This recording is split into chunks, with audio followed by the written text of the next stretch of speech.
मुंबई हमले 26/11 के दोषी तहव्वुर राणा को जल्द भारत लाया जाएगा। अमेरिकी सुप्रीम कोर्ट ने भारत अमेरिका प्रत्यर्पण संधि के तहत राणा के प्रत्यर्पण को मंजूरी दे दी है। तहव्वुर राणा को 2009 में FBI ने गिरफ्तार किया था। 13 नवंबर 2024 को राणा ने निचली अदालत के प्रत्यर्पण के फैसले के खिलाफ सुप्रीम कोर्ट में अपील की थी, जिसे सुप्रीम कोर्ट ने 21 जनवरी को खारिज कर दिया था।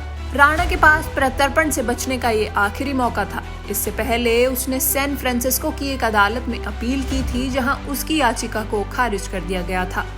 अमेरिकी अदालत ने अपने फैसले में कहा था कि दोनों देशों के बीच प्रत्यर्पण संधि के तहत उसे भारत भेजा जा सकता है।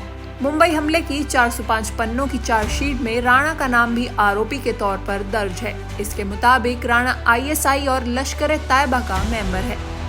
चार्जशीट के मुताबिक राणा हमले के मास्टरमाइंड मुख्य आरोपी डेविड कोलमैन हेडली की मदद कर रहा था।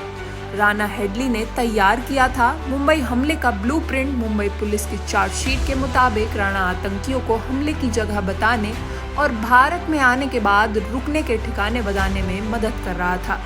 राणा ने ही ब्लूप्रिंट तैयार किया था, जिसके आधार पर हमले को अंजाम दिया गया। राणा और हेडली ने आतंकवादी साजिश रचने का काम किया था। चार्जशीट में बताया गया कि मुंबई हमले की साजिश की प्लानिंग में राणा का रोल बहुत बड़ा रोल था। प्रत्यर्पण के फैसले के खिलाफ राणा की अपील को अमेरिकी अदालत ने 15 अगस्त को खारिज कर दिया था। अमेरिकी अदालत ने 15 अगस्त को अपने फैसले में कहा था कि दोनों देशों के बीच प्रत्यर्पण संधि के तहत उसे भारत भेजा जाएगा। भारत को सौंपे जाने से बचने के लिए पाकिस्तानी मूल के तहव्वुर राणा ने अमेरिका की कोर्ट में हैबियस कॉर्पस दायर की थी। हैबियस कॉर्पस याचिका का इस्तेमाल उस समय किया जाता है जब किसी व्यक्ति को अवैध रूप से कस्टडी में रखा जाए। हालांकि लॉस एंजलिस के डिस्ट्रिक्ट कोर्ट ने अपने फैसले में कहा था कि जिन आरोपों के आधार बनाकर भारत ने तहव्वुर के प्रत्यर्पण की मांग की है, उन्हें देखते हुए उसके प्रत्यर्पण की इजाजत दी जा सकती है। अपने खिलाफ फैसला आने के बाद राणा ने 9th सर्किट कोर्ट में एक और याचिका दायर की। इसी पर गुरुवार को फैसला आया, जिसमें बंदी प्रत्यर्पण याचिका को खारिज करने को सही ठहराया। पैनल ने माना कि राणा का अपराध अमेरिका और भारत के बीच प्रत्यर्पण संधि की शर्तों के अंतर्गत आता है। भारत ने हमले को लेकर राणा पर लगाए गए आरोपों के पुख्ता सबूत दिए हैं। हमले के मास्टरमाइंड डेविड हेडली के बचपन का दोस्त है तहव्वुर।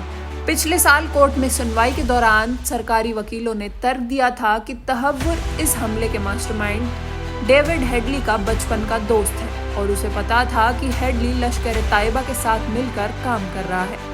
हेडली की मदद करके और उसे आर्थिक मदद पहुंचाकर तहव्वुर आतंकी संस्था और उसके साथ आतंकियों को भी सपोर्ट कर रहा है। राणा को जानकारी थी कि हेडली किससे मिल रहा है, क्या बात कर रहा है। उसे हमले की प्लानिंग और कुछ टारगेट्स के नाम भी पता थे।